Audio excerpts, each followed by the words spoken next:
മലനാട് ടിവിയുടെ എല്ലാ പ്രിയപ്പെട്ട പ്രേക്ഷകർക്കും ഹൃദ്യമായ ഓണാശംസകൾ നേർന്നുകൊണ്ട് ഞാൻ ആർ.ജെ. സുമേഷ്. നമസ്കാരം. ഇന്ന് ഈ ഓണദിനത്തിൽ ഒരു പ്രത്യേക വ്യക്തിത്വത്തെ നിങ്ങൾക്ക് മുമ്പിൽ അവതരിപ്പിക്കാൻ, അദ്ദേഹത്തിൻ്റെ ഓണവിശേഷങ്ങളൊക്കെ നിങ്ങളുമായിട്ട് പങ്കുവയ്ക്കാൻ വേണ്ടിയിട്ടാണ് ഞാനിവിടെ എത്തിയിരിക്കുന്നത്. അത് മറ്റാരുമല്ല, നമ്മുടെ Thiruvalla Manjadi Sudarshanam Ayurveda eye hospital and panchakarma സെന്ററിന്റെ സിഇഒയും ചീഫ് ഫിസിഷ്യനുമായ ഡോക്ടർ ബി.ജി. ഗോകുലൻ. അദ്ദേഹത്തെ ആരോഗ്യപരമായിട്ടും വ്യക്തിപരമായിട്ടും ഒക്കെ എനിക്ക് ഏകദേശം 20 വർഷത്തോളം പരിചയമുള്ള വ്യക്തിത്വമാണ്. ഇതിനു മുമ്പ് മറ്റൊരു FM റേഡിയോയ്ക്ക് വേണ്ടി ഒരുപാട് തവണ, ഏകദേശം 100-ലധികം തവണ ഞാൻ അഭിമുഖം നടത്തിയിട്ടുണ്ട്. ഋതുവർണം പബ്ലിക്കേഷൻസിന്റെ ബഹുമുഖ പ്രതിഭാ പുരസ്കാരം നേടിയ വ്യക്തിയാണ്. ഒരു വർഷത്തിനുള്ളിൽ ഏകദേശം 200 ഗാനങ്ങൾ എഴുതിയതിന്റെ പേരിൽ India books of record holder ആണ്. അങ്ങനെ പറയാനാണെങ്കിൽ ആ ഒരു പുരസ്കാരങ്ങളുടെ പേര് പറഞ്ഞതിന് ഒരു 10-20 മിനിറ്റ് പോകും. അതുകൊണ്ട് ഞാൻ കൂടുതൽ കാര്യങ്ങൾ പറയുന്നില്ല. ഏറെ സ്നേഹത്തോടെ ബഹുമാനത്തോടെ നമുക്ക് ഈ ഒരു ഇന്റർവ്യൂവിലേക്ക് അദ്ദേഹത്തെ സ്വാഗതം ചെയ്യാം. Welcome Shri doctor B G. Gokulan. ഹൃദയം നിറഞ്ഞ ഓണാശംസകൾ മലനാട് ടിവിയുടെ ക്രൂവിന്റെ പേരിലും പ്രേക്ഷകരുടെ പേരിലും അർപ്പിക്കുന്നു. നന്ദി. മലനാട് ഇങ്ങനെ ഒരു ഉദ്യമത്തിന് വന്നതിൽ വളരെയധികം നന്ദിയുണ്ട്. ഓക്കെ. തീർച്ചയായിട്ടും ഈ ഓണ ഉത്സവ നാളുകളിൽ ഒരു അവിയലെന്ന് പറയാവുന്ന രീതിയിൽ ആരോഗ്യരംഗത്തായാലും കലാരംഗത്തായാലും കുറച്ച് കോൺട്രിബ്യൂഷൻസ് നമുക്ക് കൊടുക്കാൻ സാധിച്ചു എന്നുള്ളത് ഒരു 3 പതിറ്റാണ്ട് ആയിട്ട് 33 വർഷങ്ങളായി ആരോഗ്യരംഗത്തും 3 വർഷമായിട്ട് കലാരംഗത്ത്. അതിന് സത്യം പറഞ്ഞു കഴിഞ്ഞാൽ മറ്റുള്ള ആൾക്കാരെ സംബന്ധിച്ചിടത്തോളം കോവിഡ് ഒരു മഹാമാരി ആയിരുന്നുവെങ്കിൽ ഇദ്ദേഹത്തിന്റെ ഏകദേശം 10,000-ലധികം കീർത്തനങ്ങൾ രചിച്ച അമ്മയുടെ മകനാണ്. അപ്പോൾ കോവിഡ് എന്ന മഹാമാരിയിൽ പല സ്ഥലങ്ങളിൽ ഓടി നടന്ന് ചികിത്സിച്ചുകൊണ്ടിരുന്ന ഒരു വ്യക്തിക്ക് കോവിഡ് വന്നതോടുകൂടി ലോക്കായപ്പോൾ ഒന്നും ചെയ്യാനില്ല വന്നപ്പോഴത്തേക്കിനും എഴുതി തുടങ്ങി. അത് ഏകദേശം 300 പാട്ടുകളായിട്ടുണ്ട് ഇപ്പൊ, അല്ലേ? അതെ, 100 പാട്ടുകൾ കഴിഞ്ഞു. കൂടാതെ 400-450 കവിതകൾ എഴുതിയാണ്ട് പലതും എന്റെ സഹോദരി തന്നെ ആലപിച്ചിട്ടുണ്ട്. കൂടാതെ നല്ലൊരു ഓടക്കുഴൽ വിദ്വാനും കൂടിയാണ്. നല്ല ഒരു അമേച്ചറായിട്ട് നമ്മൾ വായിക്കും. 40 വർഷമായിട്ട് ചെയ്യുന്നതാണ്. അത്യാവശ്യം ചില ആൽബങ്ങളിൽ പാടുകയും അങ്ങനെ പ്രധാനമായിട്ട് എഴുത്താണ് ഈ 3 വർഷത്തിൽ മുന്നിട്ട് നിന്നത്. എന്തായാലും ഓണം ആയതുകൊണ്ട് ഞാനൊരു ക്ലീഷേ ചോദ്യം അതിന് ചോദിക്കുകയാണെ. ഓണം എന്ന് കേൾക്കുമ്പോൾ എന്താണ് മനസ്സിലേക്ക് ഓടി? ഓണം എന്ന് കേൾക്കുമ്പോൾ തീർച്ചയായിട്ടും എന്റെ മനസ്സിലേക്ക് അമ്മ തന്നെയാണ്. കാരണം അമ്മയുടെ ഒരു സാന്നിധ്യം, അല്ലെങ്കിൽ ആ സാന്നിധ്യക്കുറവ് നമുക്ക് എല്ലാ ഓണങ്ങളിലും, നമ്മളെല്ലാ മക്കൾക്കും, ഞങ്ങൾ 5 പേർക്കും ഒരുപോലെ അനുഭവപ്പെടുന്നു. കാരണം അമ്മയുള്ള സമയത്ത്, അമ്മക്ക് മരിച്ചിട്ട് 12 വർഷം കഴിഞ്ഞു. 86 വയസ്സിലാണ് മരിച്ചത്. അപ്പോൾ നമുക്ക് ഓർമ്മയുള്ള കാലത്തെ ഓണമൊക്കെ അമ്മ തട്ടുടുത്ത് കുളിച്ചു വന്ന് മുടിയെല്ലാം വെച്ച് കെട്ടി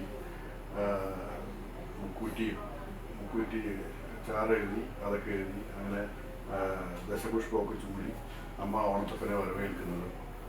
ഓണത്തപ്പന് തേങ്ങാപ്പൂളും അടയും ദോശക്കല്ലിൽ വാഴയിലയിൽ അരിയും പഞ്ചസാരയും തേങ്ങയെല്ലാം വെച്ചിട്ട് അടയുണ്ടാക്കി ചുട്ട അട അതുകൊണ്ട് വെച്ച് നേദിക്കാൻ പോകുന്നത്. ആ തേങ്ങാപ്പൂള് ഓണത്തപ്പൻ്റെ മുകളിൽ ബാലൻസ് ചെയ്തൊക്കെ നമ്മൾ വെച്ച് കൊടുക്കും. അതൊക്കെയാണ്. പിന്നെ കോഴി കുളിപ്പിക്കുക, അങ്ങനെയുള്ള കാര്യങ്ങളാണ് നമുക്ക് എപ്പോഴും ഓർമ്മകൾ. അത് അട കഴിക്കാനാണ് നമ്മുടെ ആഗ്രഹം. ഈ പൂജ കഴിഞ്ഞാലേ അട കിട്ടുള്ളൂ. അപ്പൊ അതിനുവേണ്ടി നമ്മൾ കാത്തിരിക്കുന്ന ഇതും അതിനുവേണ്ടി പൂക്കൾ, ഈ അത്തം മുതൽ 10 എല്ലാ ദിവസവും പൂക്കൾ ഇടാൻ വേണ്ടി അതൊക്കെ നമ്മുടെ തൊടിയിൽ പോയി, അന്ന് ധാരാളം തൊടിയുണ്ട്. എല്ലാ പറമ്പിലും ആർക്ക് വേണമെങ്കിലും കയറാം. ഇന്നത്തെ പോലെ മതിലുകൾ. അപ്പോ തുറന്നു കിടക്കുന്ന ആ ഗ്രാമപ്രദേശത്ത് മുഴുവൻ ഞങ്ങൾ ഓടി നടന്ന് ചാക്കിൽ ഇതെല്ലാം പറിച്ചുകൊണ്ടിരുന്നത്. ഇന്ന് നൊസ്റ്റാൾജിക് ഓർമ്മകൾ മാത്രം, ഇന്ന് അത്രയും ആഘോഷം ഇല്ലെന്ന് തോന്നുന്നു. കാലഘട്ടം ഒരുപാട് മാറിപ്പോയില്ലേ. അപ്പൊ ഇന്നിപ്പോ ആഘോഷങ്ങളെ ഇല്ലല്ലോ. ഇന്നിപ്പോ എല്ലാം ക്യാമറയിലുള്ള ആഘോഷങ്ങളും ഫേസ്ബുക്കിലും യൂട്യൂബിലും കൊടുക്കാനുള്ള റീൽസും മാത്രമേ ഉള്ളൂ ആഘോഷം. തീർച്ചയായിട്ടും ഈ ഒരു ഹോസ്പിറ്റലിൽ 33 വർഷമായി നമ്മളിവിടെ പഞ്ചകർമ്മ ചികിത്സയുണ്ട്. ആയുർവേദ ഐ ഹോസ്പിറ്റലാണ്. ആ സാഹചര്യത്തിൽ നമ്മളിവിടെ വന്നു കഴിഞ്ഞാൽ മനസ്സിലാകും തൊട്ടപ്പുറത്ത് വിശാലമായ പാടശേഖരങ്ങളാണ്. നമുക്ക് തീർച്ചയായിട്ടും പിന്നീട് അതൊക്കെ കാണാം. കവിയൂർ പുഞ്ചയാണ്. ഒരു ഹോംലി ഫീലാണ് നമ്മളിവിടെ കൊടുക്കുന്നത്, അല്ലേ? തീർച്ചയായിട്ടും എല്ലാവരും വന്ന് ഹൈലൈറ്റ് ചെയ്ത് പോകുന്ന ഒരു കാര്യം ഈ ഗ്രാമീണ അന്തരീക്ഷം, ഈ ടൗണിൽ നിന്ന് അടുത്ത് തന്നെ ഈ ഒരു ഗ്രാമീണ അന്തരീക്ഷം ലഭിക്കുന്നു. അതൊന്നും അതിനേക്കാളും പിന്നെ നമ്മുടെ എൻ്റെ സ്റ്റാഫിനെ പറ്റി ഞാൻ പറയുന്നത് അർത്ഥമില്ല. എല്ലാ പേഷ്യൻസും പറയുന്ന ഒരേ കാര്യം, അവരുടെ സഹകരണം, അവരുടെ സ്നേഹം. ഒരു പ്രൊഫഷണൽ ഹോസ്പിറ്റലിൽ നിന്നുള്ള ലുക്കില്ലാതെ തന്നെ ഹോസ്പിറ്റലിൻ്റെ യാതൊരു വിധത്തിലുള്ള ജാടയോ എന്താ പറയുക, ഒരു ഫോർമാലിറ്റീസോ ഇല്ലാതെ അവർക്ക് വന്ന് ചികിത്സ ചെയ്ത് പോകാൻ പറ്റുന്ന ഒരു സ്ഥലമായിട്ടും താമസിക്കാൻ പറ്റുന്ന സ്ഥലമായിട്ടും ഭക്ഷണം സ്വാദോടുകൂടി ഭക്ഷിക്കാനും ഒക്കെയുള്ള ഒരു പോസിറ്റീവ് എനർജി ലഭിക്കുന്ന സ്ഥലമായിട്ടാണ് ബഹുഭൂരിപക്ഷം എന്ന് പറഞ്ഞാൽ പറയാം. 100-99 പേരും പറയുന്നത് അത് തന്നെയാണ്. തീർച്ചയായിട്ടും ഇവിടെ നമ്മൾ കിടത്തി ചികിത്സയും കാര്യങ്ങളൊക്കെ ഉണ്ടല്ലോ. അപ്പോൾ ആ ഒരു സാഹചര്യത്തിൽ ഓണത്തിന്റെ സമയത്ത് നമ്മുടെ ഇവിടെ താമസിക്കുന്നവർക്കുള്ള ഓണം ആഘോഷങ്ങൾ നമുക്ക് ഇവിടെ ആശുപത്രി എന്നുള്ള രീതിയിൽ 24/7 ആണ്, 365. അപ്പോൾ അതിൽ നമുക്ക് ഓണം അവധിയോ അങ്ങനെയുള്ള യാതൊരു അവധികളും ഇല്ല. കുറച്ച് പേര് പോവും, കുറച്ച് പേര് ഡ്യൂട്ടിയിലുണ്ടാവും. അപ്പോൾ ഈ ഓണത്തിന് നമ്മളെല്ലാവരും ഇവിടെ ഉണ്ടാവും. എൻ്റെ കുടുംബാംഗങ്ങളുണ്ടാവും, അതുകൂടാതെ ഞങ്ങളുടെ സ്റ്റാഫ് ഒരുപാട് പേരുണ്ടാവും, പേഷ്യൻസ് ഉണ്ടാവും. പേഷ്യൻസ് ഓണാവധിക്കാണ് കുട്ടികളെ കൊണ്ട് ട്രീറ്റ്മെൻറ്റിനൊക്കെ വരിക. കണ്ണ് ചികിത്സയാണെങ്കിലും മറ്റു ചികിത്സയാണെങ്കിലും ഓണാവധിക്ക് വരാനുള്ളൊരു സൗകര്യമുണ്ട്. അപ്പോൾ അവരെല്ലാം ഉണ്ടാവും. അപ്പോൾ അവൈലബിൾ പേഷ്യൻസിനെ വെച്ചുകൊണ്ട് നമ്മൾ ഓണം ഗംഭീരമായിട്ട് തന്നെ അവർക്കൊരു നഷ്ടബോധമില്ലാത്ത രീതിയിൽ സന്തോഷകരമായ അനുഭവമാണ് മാറ്റാനാണ് പ്രാർത്ഥിക്കുന്നത്. തീർച്ചയായിട്ടും ഞാൻ എൻ്റെ ഒരു അനുഭവം കൂടി പറയുകയാണ്. ഒരു 5-6 വർഷങ്ങൾക്ക് മുമ്പ് ഒരു ന്യൂ ഇയറിൻ്റെ സമയത്ത് എനിക്കൊരു ആക്സിഡൻറ്റ് ഉണ്ടായിട്ട് ബുള്ളറ്റിൻ്റെ ഹാൻഡിൽ നെഞ്ചിലിടിച്ചു. അപ്പോൾ ഏകദേശം എനിക്കിവിടെ ഒരു ഒരാഴ്ചയോളം ട്രീറ്റ്മെൻറ്റ് ഉണ്ടായിരുന്നു. ഒരാഴ്ച കഴിഞ്ഞ് ബില്ലടക്കാൻ ചെന്നപ്പോഴത്തേക്കിനും ഞാൻ ചോദിച്ചു അതെന്താണ് പറയണ്ടല്ലേ, എന്നാലും പറയണം അത് എന്താണ് എത്ര രൂപയായെന്ന് ചോദിച്ചപ്പോഴത്തേനും എൻ്റെ ഇത്രയും വർഷത്തെ ബന്ധമുള്ളവരുടെ സ്നേഹത്തോട് ഇങ്ങനെയാണ് പറഞ്ഞത്. 1 രൂപ പോലും മേടിച്ചില്ല. പക്ഷെ എല്ലാവർക്കും അങ്ങനെയൊന്നും പറയില്ല. പക്ഷെ വരുന്ന ആൾക്കാരുടെ സാമ്പത്തിക സ്ഥിതി അനുസരിച്ച് അവർക്ക് ആവശ്യമായ സഹായം സ്വകാര്യ ആശുപത്രി എന്നുള്ള രീതിയിലല്ല ഒരിക്കലും നമ്മൾ കാണാറുള്ളത്. നമുക്കിപ്പോൾ തീരെ നിവൃത്തിയില്ലാത്ത ആൾക്കാർ, അല്ലെങ്കിൽ ലോക്കലായിട്ടുള്ള ആൾക്കാർ, നമ്മുടെ സ്റ്റാഫിൻ്റെ കുടുംബാംഗങ്ങൾ, അവർക്ക് എല്ലാവർക്കും നമ്മളൊന്നൊരു എന്താ പറയുക, ഒരു ആശുപത്രി എന്നുള്ള രീതിയിൽ ഒരു വലിയൊരു സാമ്പത്തിക ശക്തിയൊന്നുമല്ല. പക്ഷെ നമുക്ക് അതിനേക്കാളുപരിയാണ് നമ്മുടെ സ്നേഹബന്ധവും അതിൽ നിന്നുകൊണ്ടുള്ള സഹായങ്ങളും കാര്യങ്ങളെല്ലാം നമ്മൾ എല്ലാ പേഷ്യൻസിനോടും കാണിക്കാറുണ്ട്. ഓക്കെ, നമ്മുടെ ഇവിടുത്തെ ഏറ്റവും വലിയ സ്പെഷ്യാലിറ്റീസ് ഒക്കെ എന്തൊക്കെയാണ്? ഓഫ്കോഴ്സ് നേത്ര ചികിത്സയാണ് നമ്മൾ തുടങ്ങിയതിൻ്റെ ഒരു പ്രധാന കാരണം. ഒരു ഹോസ്പിറ്റൽ എന്ന രീതിയിൽ തുടങ്ങുന്നതിനേക്കാൾ ഉപരി ഇതൊരു മിഷണറി വർക്കായിട്ട് തുടങ്ങിയതാണ്. നേത്ര ചികിത്സ ആയുർവേദത്തിലെ ഒരു 8 അംഗങ്ങളിലെ ഒരു ഉപഅംഗമാണ്, ഒരു സബ് ബ്രാഞ്ചാണ്. അപ്പോൾ ENT എന്ന് പറയുന്ന ഇയർ, നോസ്, ത്രോട്ട്, അപ്പോൾ അങ്ങനെ പറയുന്ന ഭാഗത്ത് ഒരു നേത്ര ചികിത്സയുടെ ഒരു ഉപവിഭാഗമാണ് നമ്മൾ പരിപോഷിപ്പിക്കാൻ ശ്രമിച്ചത്. ലോക് സ്വാസ്ഥ്യ പരമ്പരാ സമർത്ഥന സമിതി എന്ന് പറയുന്ന LSPSS എന്ന് പറയുന്ന ഒരു ദേശീയ സംഘടന. അതായത് അതിൽ സയൻറ്റിസ്റ്റുകളുണ്ട്, ആയുർവേദ പ്രേമികളുണ്ട്, ആയുർവേദക്കാരുണ്ട്, ഫിലാന്ത്രോപ്പിസ്റ്റുകളുണ്ടായിരുന്നു. അപ്പോൾ അങ്ങനെയുള്ള ഒരു ദേശീയമായിട്ടുള്ളൊരു സംഘടന north to west, east to south എല്ലായിടത്തും ആൾക്കാരുണ്ടായിരുന്നു. അപ്പോൾ ആ ഒരു സംഘടനയുടെ ഒരു മിഷണറി പ്രോജക്റ്റായിരുന്നു ഈ നേത്ര ചികിത്സ. അപ്പോൾ അതിനുവേണ്ടി ആരംഭിച്ചതാണ്. എൻ്റെ ഗ്രാജുവേഷൻ്റെ സമയത്ത് തുടങ്ങി. അതിനുശേഷം 4 വർഷത്തോളം ഞാൻ പല ഗുരുക്കന്മാരുടെ അടുത്ത് പോയിട്ട് പഠിച്ചു. അത് കഴിഞ്ഞിട്ടാണ് ഈ ഒരു ഇതിലേക്ക് പോയത്.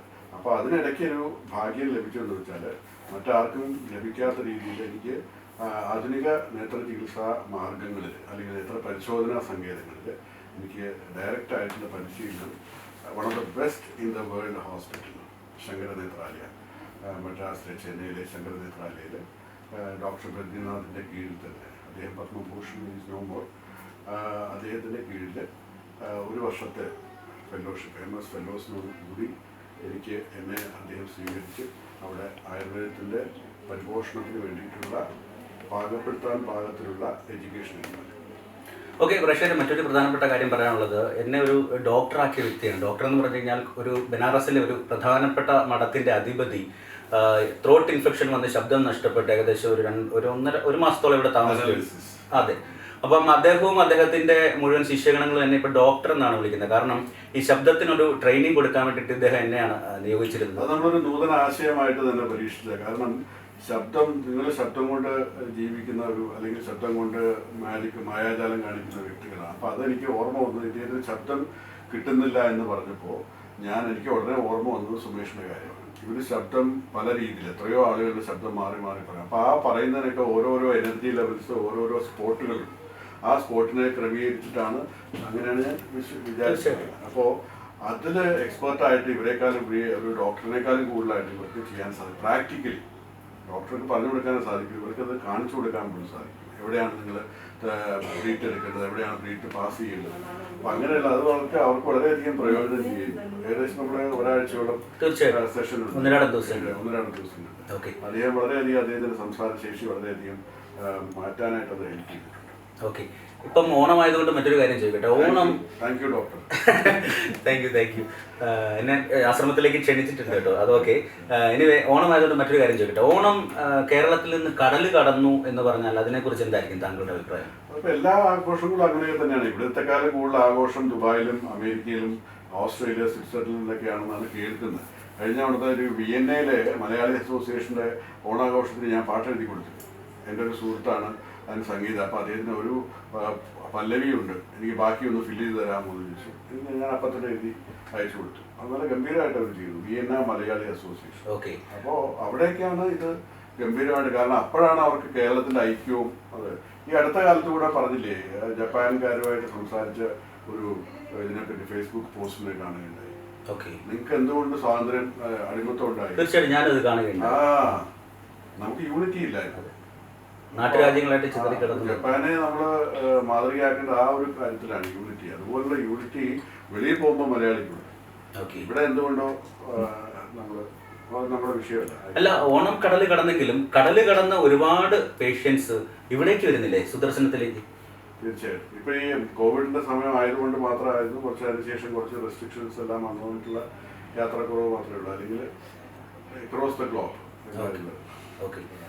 ഫാമിലിയെ കുറിച്ചൊന്നും പറയാം. എൻ്റെ വൈഫ് എൻ്റെ കൂടെ ഇവിടെ വർക്ക് ചെയ്യുന്നുണ്ട്. ഇവിടുത്തെ ഫിനാൻസ് മറ്റു കാര്യങ്ങൾ, സ്റ്റാഫ്, കിച്ചണെല്ലാം നോക്കിയിട്ടുണ്ട്. അദ്ദേഹം മൂത്ത ആള് അശ്വിൻ ശങ്കർ, ഇളയ മകള് അഞ്ജന. അഞ്ജനയും ഈ മെഡിക്കൽ ഫീൽഡ് തന്നെയാണ്. Ashwin is in to game പ്രോഗ്രാമാണ്. അത് വേണമെങ്കിൽ പറയാം ആയുർവേദത്തിൻ്റെ നേത്ര ചികിത്സയ്ക്ക് ഒരു വളക്കൂറുണ്ടാക്കാൻ വേണ്ടിയിട്ടുള്ള സാധനമാണ് ഏറ്റവും കൂടുതൽ കാര്യം. അപ്പോൾ മൊബൈൽ ഗെയിം കളിക്കും. നമ്മളിവിടെ വന്ന് പറയുമ്പോൾ ആദ്യം പറയുന്നത് മൊബൈലിലെ കളി നിർത്തണം, മൊബൈലിലെ കാഴ്ച നിർത്തണം എന്ന് പറയാം. അപ്പോൾ അദ്ദേഹം ഗെയിമിങ്ങിലെ പ്രോഗ്രാമറാണ്. അദ്ദേഹത്തിൻ്റെ വൈഫും അശ്വതി ഗെയിമായിട്ട് ബന്ധപ്പെട്ട് ഇതിലാണ്, ഡിസൈനിങ്ങിലാണ്, പ്രോഡക്റ്റ് ഡിസൈനിങ് വർക്ക് ചെയ്യുന്നു. എൻ്റെ മകള് ആയുർവേദം തന്നെ എടുത്തിരിക്കുകയാണ്. BAMS കഴിഞ്ഞിട്ട് ഇപ്പോൾ ഗുജറാത്ത് SDMൽ ഹാസനിലാണ് BAMS കഴിഞ്ഞത്. അത് കഴിഞ്ഞ് ഇപ്പോൾ ഗുജറാത്തിലെ പാരൂർ യൂണിവേഴ്സിറ്റിയിൽ MS പഠിക്കുകയാണ്. ശാലാക്യം നേത്ര ചികിത്സ. നല്ലൊരു നർത്തകിയും കൂടിയാണ്. തീർച്ചയായിട്ടും.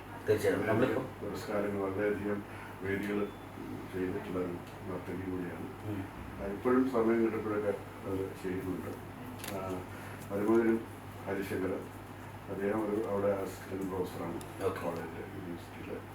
അങ്ങനെ ഒരു ആയുർവേദ ഫാമിലി. അച്ഛനെ കുറിച്ചും കൂടി കൂടിയാണ്. അച്ഛൻ നേവൽ ഉദ്യോഗസ്ഥനായിരുന്നു. അച്ഛനിപ്പോൾ 104 വയസ്സിലാണ് മരിച്ചത്. 1 വർഷം ആയിട്ടില്ല. അച്ഛന് ഇവിടെ 100 വയസ്സ് ആഘോഷമൊക്കെ ഇവിടെയായിരുന്നു. അപ്പം ഡോക്ടർ ജിക്ക് ലഭിച്ചിട്ടുള്ള മറ്റ് പുരസ്കാരങ്ങൾ ആയുർവേദപരമായിട്ടും കലാപരമായിട്ടും എങ്ങനെയാണ്? അതൊക്കെ കലാപരമായിട്ടൊക്കെ ധാരാളം പുരസ്കാരങ്ങൾ ഈ കഴിഞ്ഞ 3 വർഷക്കാലത്ത്. ഇപ്പോൾ ഇതില് രചന വല്ലഭം, പൂർണ്ണത്രീ രചന വല്ലഭം എന്നുള്ള പാട്ട് കഴിഞ്ഞപ്പോൾ കേട്ട മധുബാലകൃഷ്ണൻ, വിജി ബാല് തന്നിട്ടുള്ള പുരസ്കാരം. ഏറ്റവും അവസാനമായിട്ട് ഞാൻ മധുരത്തോടെ ഓർക്കുന്ന കാര്യം ശ്രീകുമാരൻ നമ്പിസാറിൽ നിന്ന് ആ പുരസ്കാരം സ്വീകരിക്കാൻ സാധിച്ചു എന്നുള്ളതാണ്. ഈ അടുത്ത കാലത്ത് അദ്ദേഹത്തിൻ്റെ ഒരു കാവ്യസമാഹാരം പ്രകാശനം ചെയ്യുക. 3 പുസ്തകങ്ങൾ ഇറക്കിയിട്ടുണ്ട്. അതെ, 3 കാവ്യസമാഹാരങ്ങൾ ഇറക്കിയിട്ടുണ്ട്. ഏകദേശം 450-ലധികം കവിതകൾ എഴുതിയിട്ടുണ്ട്. അതിൽ ഗാനങ്ങളായിട്ട് മാത്രം 300ഓളം കഴിഞ്ഞു.